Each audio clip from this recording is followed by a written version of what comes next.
Dante, ano ang detalye nitong sinasabi ng National Prosecution Service hinggil sa mga testimonya ni alias Totoy?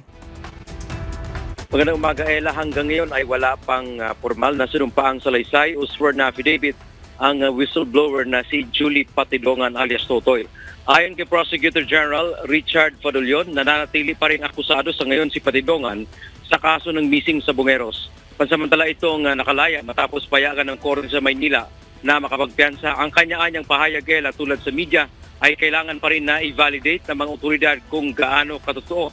Hindi ito maaaring gamiting ebidensya ng prosekusyon sa kaso ng missing sa Bungeros hanggat panunumpaan niya ito. Kabilang sa mga revelasyon ni alias Totoy na sangkot umano sa kaso ng nawawalan sa Bungero ang negosyanteng si Atong Ang, at kahapon naman ay pinangalanan niya ang mahigit 10 mga pulis na may kinalaman din umano sa kaso.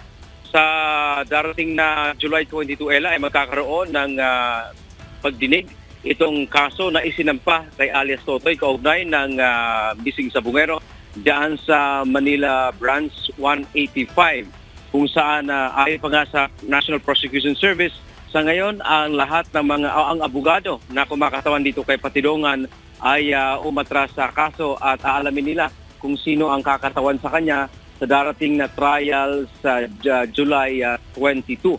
Alright, maraming salamat, Dante Amento.